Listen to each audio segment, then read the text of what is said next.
This program contains true stories of rescues. All of the 911 calls you will hear are real. Whenever possible, the actual people involved have helped us reconstruct the events as they happened.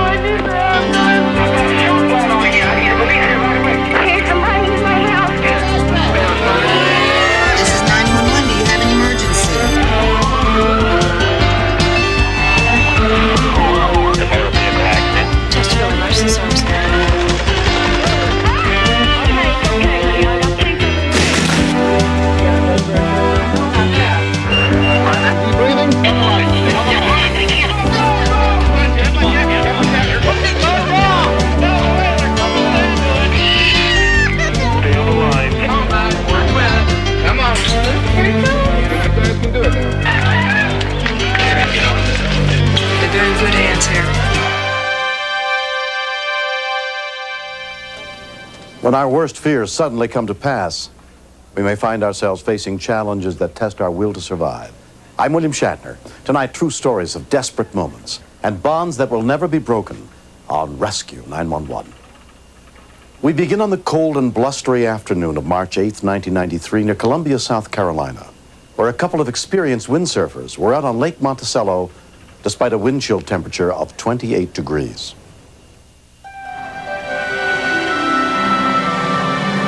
You see the big waves and the swells and the water busting up across. This was like the typical, perfect windsurfing session. Hey, how you doing? All right. Man, you guys really moving out there, aren't you? Robert Cothran had been windsurfing for more than 7 years. I see this man, and I can tell he's intrigued. And that's why he kind of approached me, and we started talking. Make sure you got it on and got it tight. John Jones and his wife were the only other people at the lake that afternoon. They had been waiting for it to calm down enough so they could go fishing. My wife and Goldie, we had been fishing this same lake for 5 years. She was my #1 fishing partner. Also windsurfing that day was Robert's friend, David Kilman. I noticed this boat was hitting out. I knew the waters were rough, and I thought they must know what they're doing.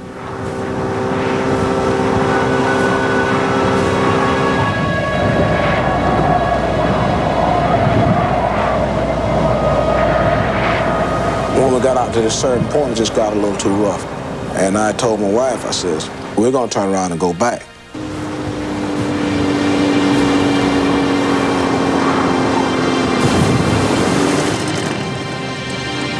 The whole way to just kill the engine.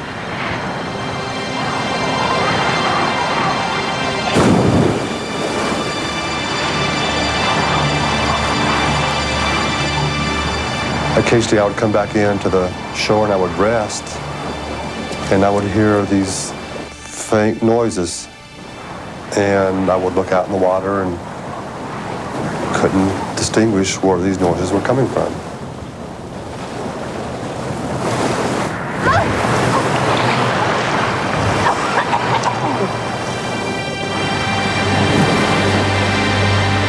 When we continue, I held on to her for a long time.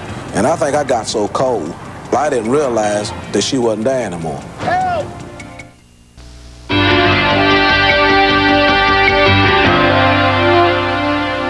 when the boat that John Jones and his wife Goldie were in flipped over far from shore, they were thrown into the frigid waters of the lake. The only other people out that wintry day had no idea they were in any trouble.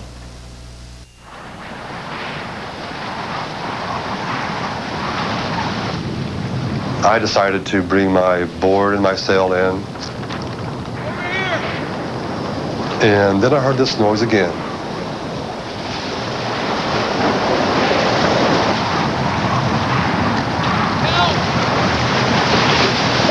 I saw these things bobbing in the water.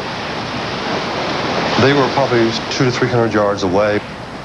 Even though I can't distinguish who they are or what it is, I knew that it was those people who went out in that boat.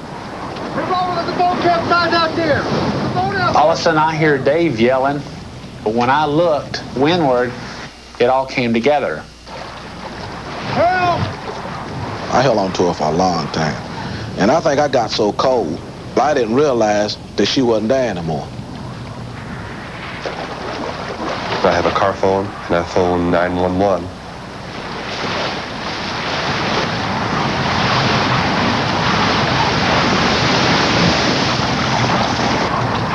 I saw this big, beautiful wind surfboard coming towards me. I said, thank you, Jesus.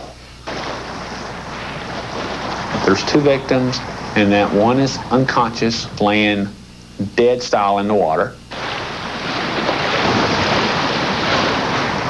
I noticed that water was causing the hood to choke the neck, and I went immediately to untie that. So at that point, I set myself up where I can hold onto the board and have full control of it, and holding the boom so I can keep the sail out of the water. And I didn't worry about kicking because the wind is blowing us straight to shore.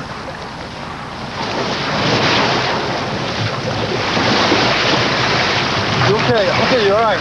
We're gonna rescue you, all right? I want you. I said, get my wife, don't worry about me. Okay. Go inside the board. Then we're gonna go inside the board. We're going in, all right? I'm starting getting worried, going, I don't want this to be a dead body. So I started talking to her, telling her, don't you die on me.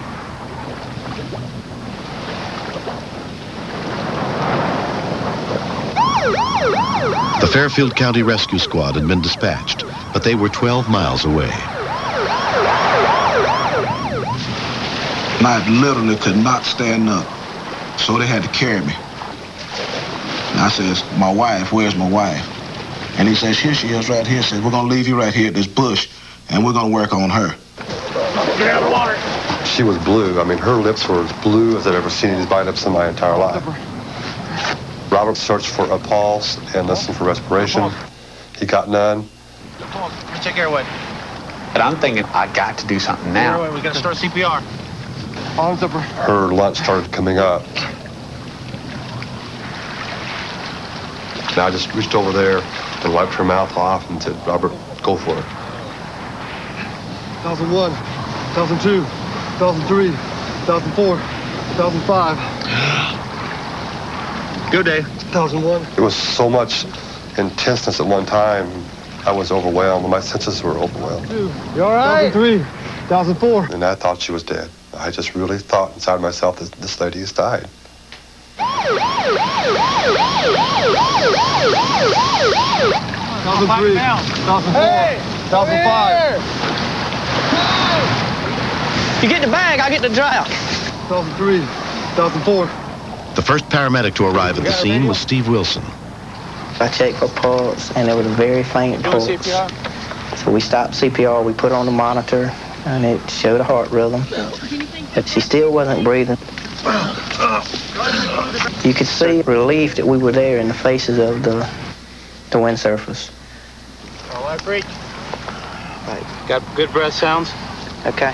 Contact Life Reach and get them in the air ASAP. The EMS people asked us to take this individual to the EMS truck and just robe him and cover him up with some blankets. He was conscious, but he was mumbling and just not there.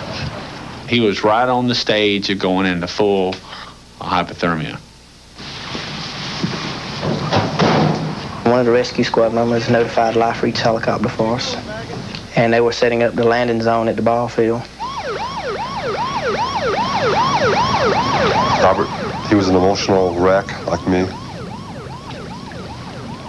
We had all this excitement, all these sirens and lights and people running around, and the helicopter flew in, and the next thing we knew, pow, everybody was gone, and we were the only ones on that lake, me and Robert.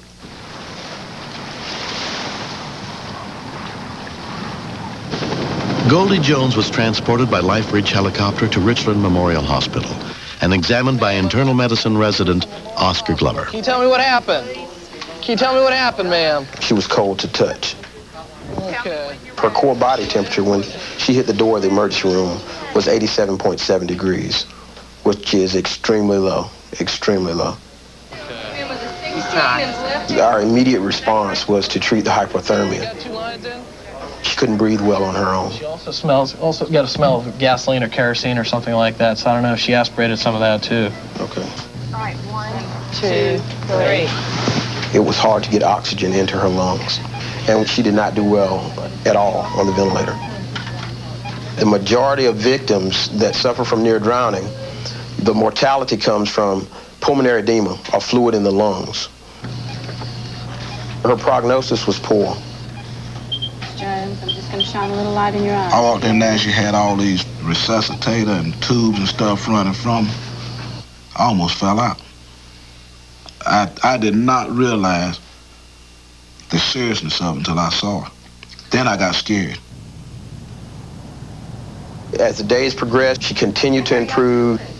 Over a period of time and with some coaxing and a lot of family support, she did get better. Had a real good night last night. She's a fighter. Okay, we Go ahead. Goldie spent 22 days in the hospital.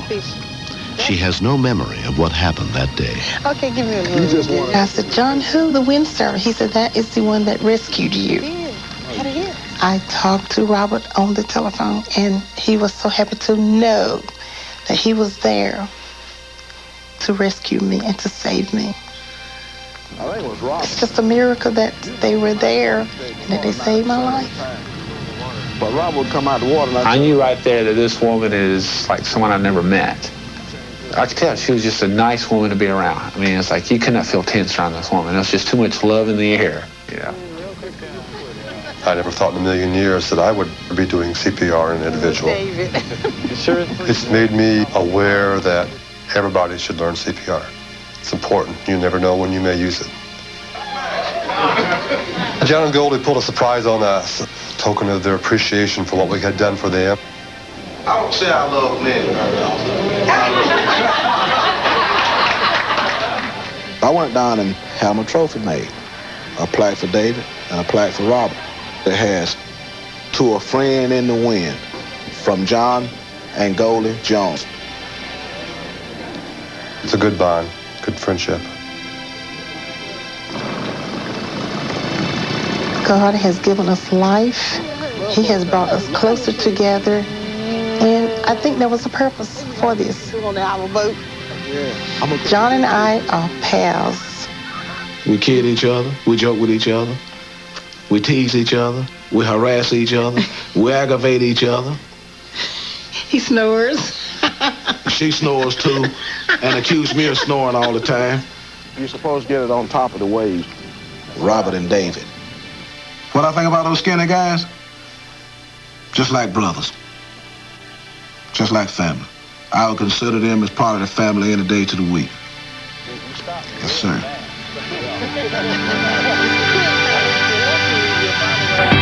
Next. Stay on the line, okay? She's been healthy since the day she was born, and all of a sudden now she's laying here lifeless in my arms, and I just wanted her back. I didn't want to lose her.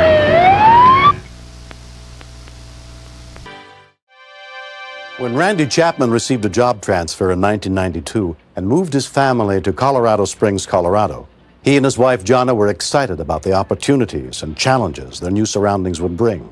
But they weren't prepared for what happened on the evening of November 4th, just 6 days after moving into their new home.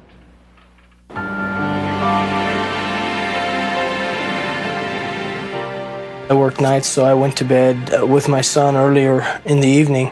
My wife and daughter were downstairs in the den playing. I got it. Uh-oh, this. Oh. Let's do it. All of a sudden, my wife had discovered that my daughter was not feeling well. Here. What's wrong with you? I don't know, You want to take a deep breath for Mama and hopefully it will feel better? You want to do that? Okay, there you go. Megan? Megan? Megan, look at Mommy. Megan, talk to Mommy. Randy! When we continue, She's been healthy since the day she was born, and all of a sudden now she's laying here lifeless in my arms, and I just wanted her back. I didn't want to lose her.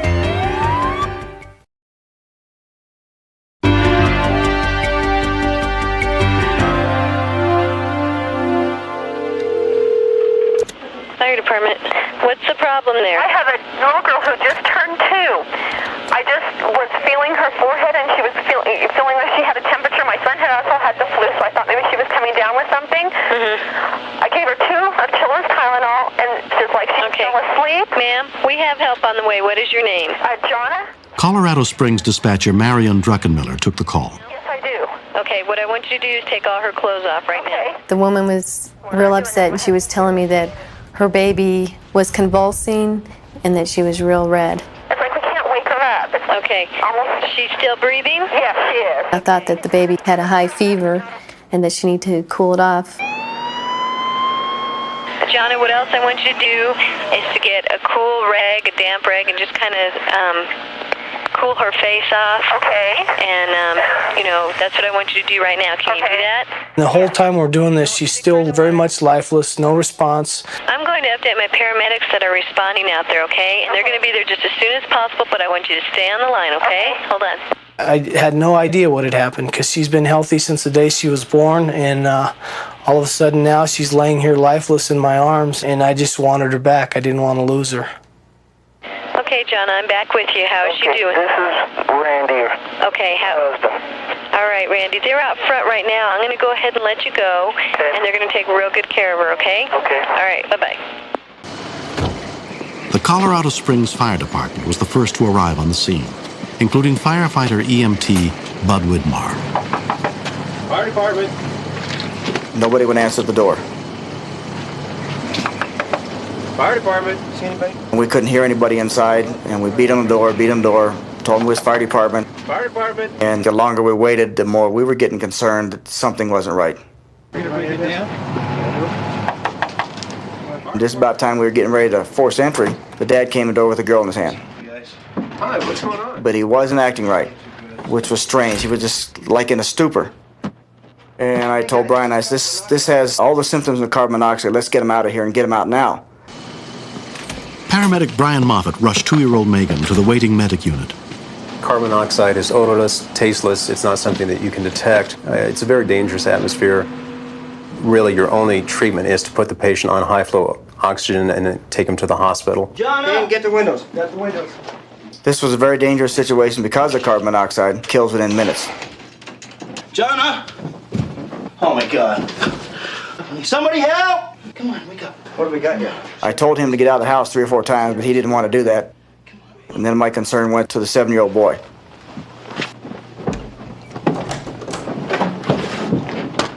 Hey, can you hear me? I checked his breathing. I couldn't detect any breathing. Let's get you out of the house, huh? Let's go. And I thought we were really in trouble. Come on. When I picked him up, he started breathing on his own. Just grabbed him as fast as I could and ran him out. There's more inside, Danny. What's going on? Firefighter EMT Dan Romero went to help Randy with his wife. Jonna. She was totally incoherent. Her pulse was rapid. I need to get her out of here. Let me get around there. She was very, very close to death. Ready? Go. You okay? No. Finally, he collapsed. Help! I have 2 people down here. I got 1 down. Okay. Help! Let's go. Out of here. Help! Damn it, let's get her out of here. Come on. Ready? Go. A lot of people think that once you get out in the air that you can breathe okay, but the monoxide attaches itself to the blood cells, and we have to force that carbon monoxide out and replace it back with oxygen. We didn't have much time. All of the victims were taken to Memorial Hospital, where they were examined by emergency physician Michael Thompson. The mother's level on arrival was 41. That means that 41% of her hemoglobin was saturated with carbon monoxide. I have actually seen patients die with levels less than 41. Here we go. 3-year-old baby was unconscious. The father and son were essentially asymptomatic on arrival, even though they had significantly high carbon monoxide levels. The doctors explained to me that my wife had the most carbon monoxide in her system, and so then my fears had switched from my daughter to my wife, and I was very much afraid for her life. Due to the severity of poisoning of the mother and little Megan, we sent them to the hyperbaric oxygen chamber. This is a chamber in which we can pressurize 100% oxygen to several atmospheres of pressure and force carbon monoxide off the hemoglobin. Getting pressurized and pure oxygen will cause a little pressure on their ears, but they know how to clear their ears. You can talk with them. My wife was laying there, eyes open. She touched the glass, and at that point I felt like she looks bad, but she's going to be fine. While inside the hyperbaric chamber, they were treated by Dr. Nathan Brightwell. People should be aware that carbon monoxide poisoning in its early stages can be very similar to flu-like illnesses. The Chapmans are very lucky in that Mrs. Chapman recognized there was something wrong with her daughter Megan and called the paramedics. The mother and daughter were literally minutes away from death at the time they were rescued by the paramedics. And the father and son would have followed soon thereafter. Jonna Chapman and her daughter Megan were released from the hospital the next day without any lasting side effects.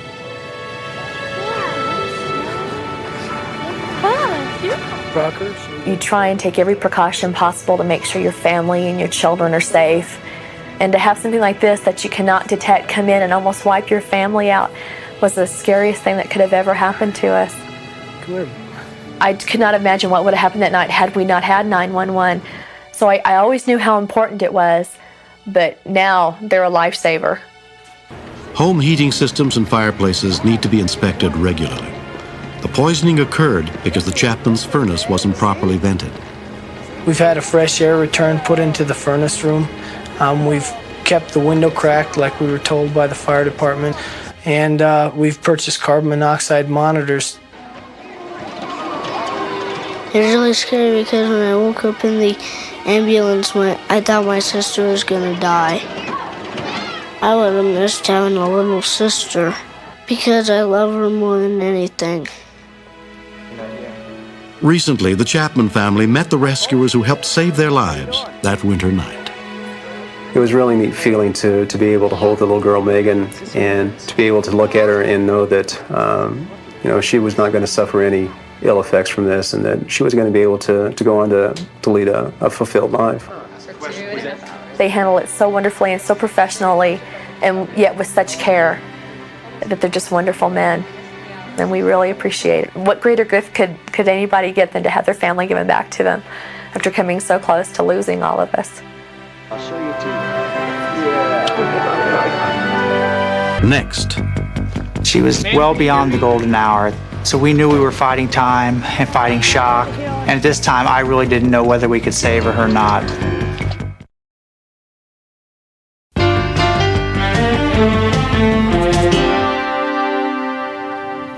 After 28 years of marriage, Floyd Engel and his wife Mary could not imagine life without each other.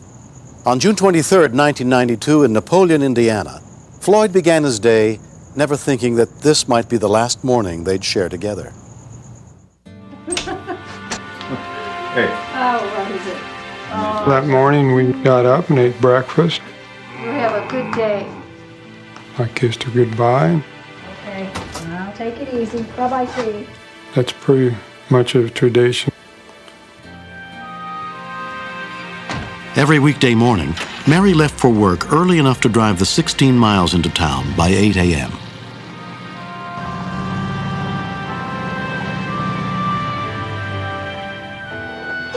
It's about 20 to 10, so I thought, well, I'll just give her a call. Stacy, how you doing? Is Mary there? Let me talk to Mary, please. And they said, no, she ain't got here yet. You kidding? I just knew it was something bad that happened. She left here about 2 hours ago. I just was thinking, I gotta find her, I gotta find her. I was gonna backtrack the way she goes to work, trying to see if I could see something. I just knew if she would have been right alongside the road where somebody seen her, I would have heard by now.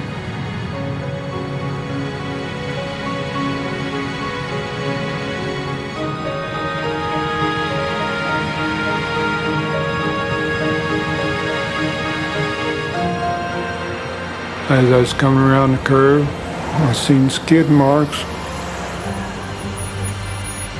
I just knew it was her.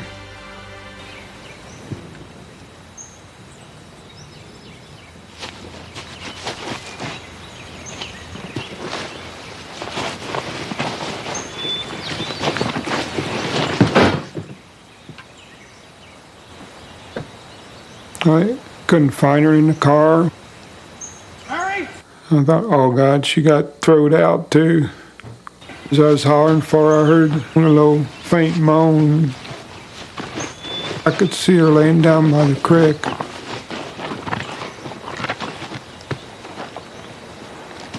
Her eye was covered with blood. Her bone was sticking out of her arm. I could lose her right there. And that's when I said a prayer. Breathe easy, it's gonna be okay.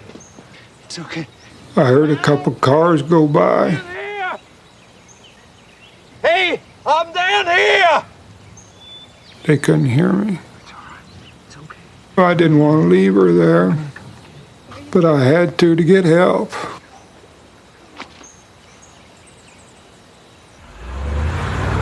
Floyd drove to the nearest home to call for help. Rescue units with the Batesville Fire Department were immediately dispatched.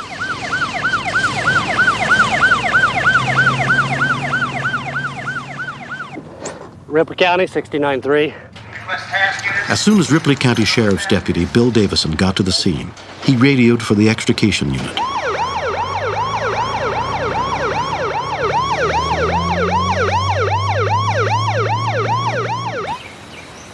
The first medic to reach Mary was EMT Dan Sunderman. Ma'am, can you hear me? She was laying in a pool of blood that had obviously come from the head. Can you tell me how you're feeling? I thought there's no way she's alive. Advise truck 50. I needed every piece of equipment out of the back of that ambulance if I was going to do anything at all with this patient. EMT James Weigel was among those treating Mary. She had a very, very weak pulse and a very, very weak blood pressure. We'll take good care of her. She had what we call raccoon eyes, those signs of severe head trauma. Bag. Okay, I got a backboard. She was well beyond the golden hour, so we knew we were fighting time and fighting shock. And at this time, I really didn't know whether we could save her or not. Volunteers with the local Napoleon Fire Department also responded, including firefighter first responder Larry Shaddy. It's a fear in every EMT's mind. The next wreck could be somebody you know or somebody you love, your mom, your sister, your brother, your son. It's always there. Gonna need a Stokes basket? I looked over and I saw Floyd's car. I said, well, what's he doing here? Then I looked over the hill and I saw Mary's car. I said, oh my God, that's my sister Mary. Hey guys, I kept thinking there's brain damage or she's got spinal damage or she's gonna be paralyzed the rest of her life. Blood pressure's every few minutes. Okay. And then I smack myself around. I go, no, we can't do that. We're here to help. Another one of the volunteers who arrived was Jason Engel, who rescue workers knew was the victim's son. Come on over here. The scariest moment was realizing that it was my mother down in the embankment. Is she okay? We don't know what the statistics are on her yet. It was hard staying there. It was real hard. Let's go. Let's go. Stand. I got her. Okay. Are we in the basket? Let's get the straps down. Our number one problem was with the blood pressure. It was dropping quick. Up. Okay. My assessment was she won't be alive by the time we get her to the top of this hill. Keep her protected from the branches. At the point that we found out that there was family there and on the fire team, it just raised the intensity. Easy. Get these stumps in the way here. We're letting the wind. I got your foot there, Moon, for a second. There must have been 6 or 8 of us holding onto the Stokes basket as we went up this hill, trying to maneuver it through the trees and get it up this embankment that was very steep and very muddy.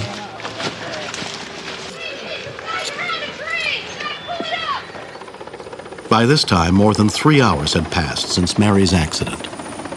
Just as we were getting to the top of the hill, air care was touching down. It was like an angel dropping down right there on the road in front of us.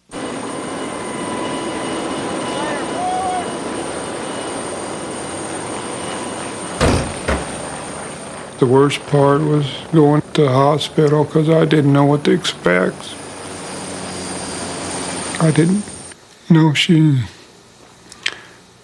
was still okay. Mary Engel was flown to the University of Cincinnati Hospital, where she was examined by trauma surgeon Kenneth Davis. She had a laceration on her forehead. Her pelvis was fractured, and she had what was obviously a broken arm.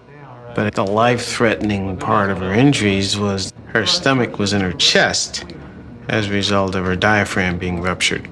Okay. Without getting any further tests, we went straight to the operating room. No, give me a Babcock. Mary underwent 5 hours of surgery to try to repair her ruptured diaphragm, shattered elbow, and fractured pelvis. During the 16 days she was hospitalized, her family was never far from her side. We went in there and Mary's arm's hanging up here in the sling, and she goes like this. I said, she waved goodbye. She waved goodbye.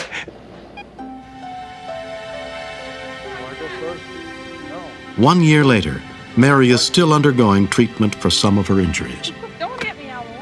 They have operated on the elbow twice. They've operated on the shoulder twice. My arm won't bend straight out, but I can use my arm. And considering they was going to cut it off, I feel very, very lucky. Hit it hard. There you go. Way to go. I'm proud of you. I think my mom was saved for her kind-heartedness. You're welcome. I was glad to help you out. She's always happy. She's always in a good mood. I'll do the dishes. She's always been there for me. The dishes. How many times? Say, try cleaning your I just can't think of her not being around. I'm glad that we were there, and we're glad that you're still here with us, sis. Thanks, brother. There's a lot of people that needs to get a lot of thanks for helping me out. But special thanks I need to go to God and Floyd. Because without them too, I just wouldn't be here. Screwdriver too, man. Screwdriver? You just don't realize how close you are until something like this really happens. She's a determined person. She's strong-willed. She's always there, giving me support. I know, but it's the truth. She's a lady that you want to spend the rest of your life with. You'll take me? Yeah, sure. Good. Next. I told my wife, this guy's crazy climbing up the side of this gorge. I'd never seen somebody fall and die. We begin in the scenic mountains outside White River Junction, Vermont.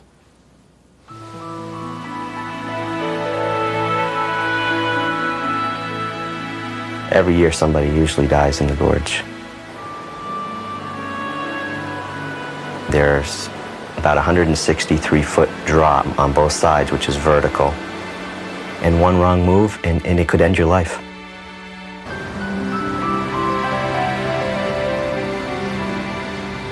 On June 29, 1992, Damian Halleck and his friend Irv Smith were searching for coins in the Quechee River.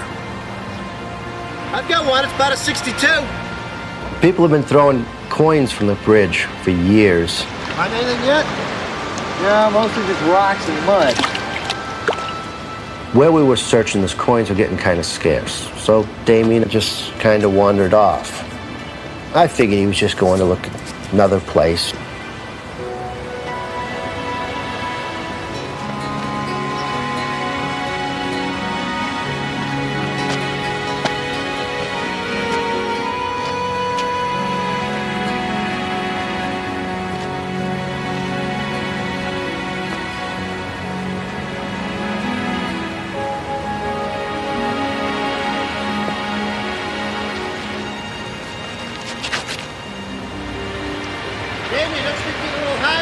The walls are made of shale. It seems like it's got a lot of texture to it, but it doesn't hold you up at all. So I figured he'd do like the rest of us have, start up the walls, and then just stop and come back down. Up above on the bridge that spanned the gorge, Lon Ballard and his wife spotted Damien on the side of the cliff. He can barely get his footing. I told my wife, this guy's crazy climbing up the side of this gorge. I think he's got any ropes. Look how that's... In fact, as he was climbing, you could see a few rocks starting to drop. I thought he was a novice and probably didn't know what he was doing.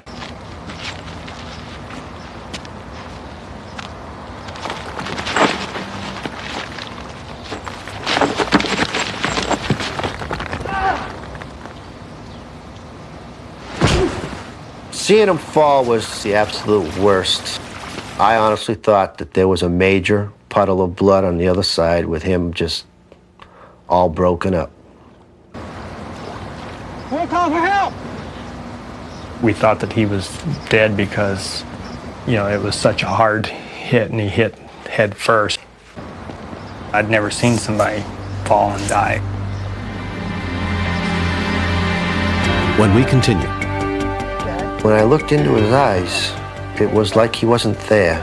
It didn't seem like it could be possible that he would actually live through it. I need help down here!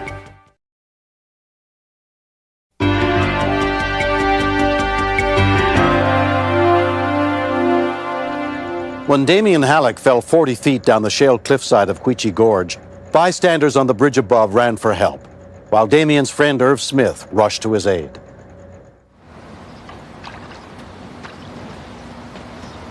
Damien! Damien! Damien! I rolled him over knowing that he might have broke his back or his neck, but I got to clear the airway. Damien, talk to me if you can. I knew how to stabilize his neck from the training that I received in the military.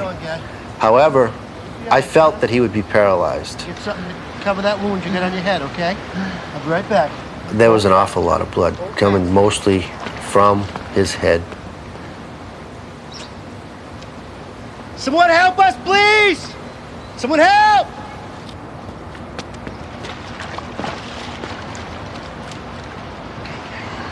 And then his body went into convulsions. He just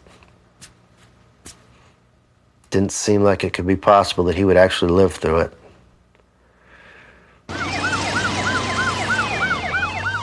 The call for help sent rescuers with the Hartford Fire Department to the scene from their station 6 miles away.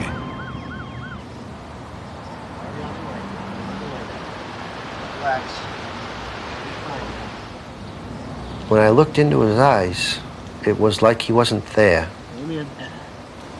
I was afraid that he'd go into shock and we'd never get him back. So I had to keep talking to him. I had to keep him awake. I couldn't lose him. Within 7 minutes of the call, medic units arrived, including EMT Jeff Libby. When I heard it was a gorge rescue, the first thing that started running through my mind is you got to prepare yourself for the worst. Hey! Is he conscious? Is he having any difficulty? When I saw him laying there, it did look like it was going to be a fatal fall. Is he having problems breathing? The bleeding had slowed down to almost a stop. Talk to me. So I didn't know if it was the hypothermia that was causing it or a lack of blood. Help's gonna be here shortly. It took 20 minutes to hike down into the gorge. Before the medics could get to the victim, the specially trained high-angle rescue team arrived at the bridge, led by Fire Chief John Wood. Down here. Took about a 40-foot fall. Rescues at the gorge are one of the more nerve-wracking type rescues that we perform because of one little slip and one of the rescuers could be severely injured himself.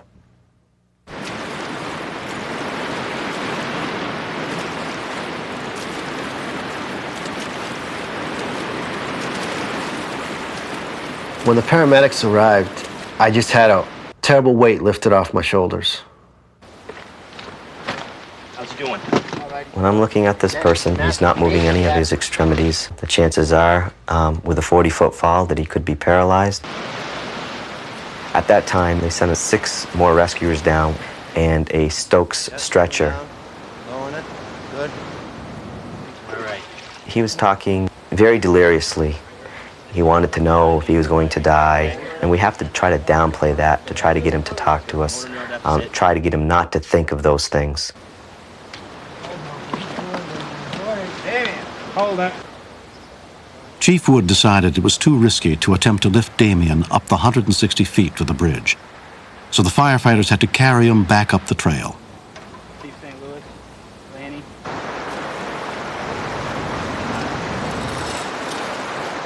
When I saw him carry him out, I had a very strange feeling that I'd probably never see Damien the way I used to seeing him.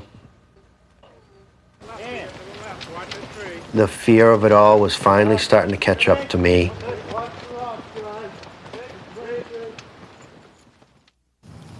"22-year-old Damien Halleck was taken to Dartmouth Hitchcock Medical Center, where he was diagnosed with a broken neck. His mother, Deidre Miller, was notified of his accident. I didn't know if he was paralyzed. I didn't even know if he could think. I didn't know anything. And I didn't know what to expect when I got there. Among the doctors treating Damien was orthopedic surgeon Phil Bernini. I think Damien's friend Irv really did a remarkably wonderful thing, because not only did he immediately save Damien's life by allowing him to roll out of the water so that he can breathe on his own, but he did it in such a way that he protected the spine from excessive motion, which could have damaged the spinal cord, resulting in either paralysis or death.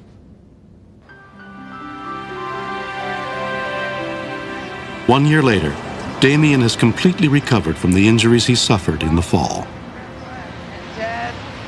I was in extreme pain. Every bone in my body hurt.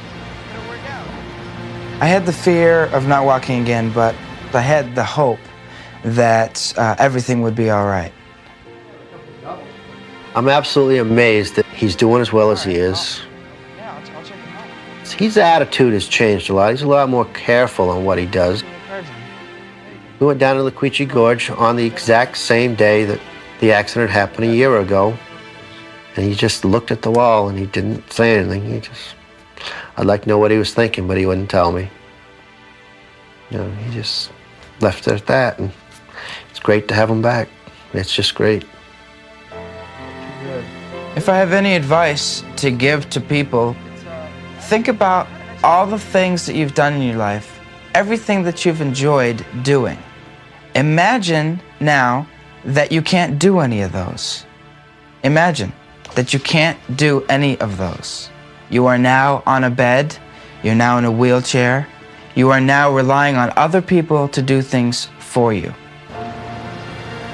You'll realize real quickly how stupid I had been. If I had one thing to say to the rescue people, it would be, thank you. It seems so insignificant just to say thank you. They saved my son's life.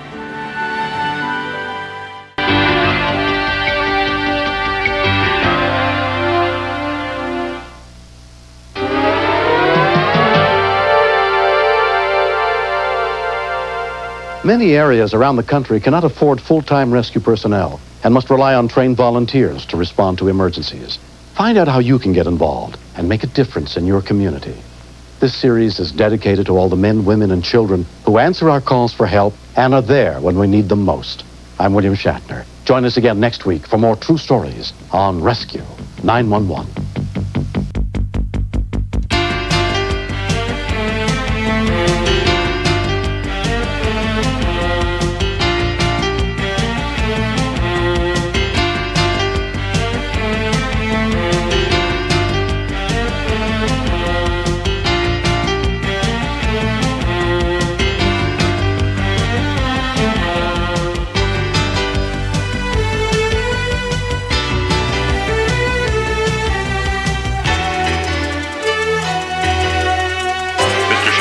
Step out of the car, please.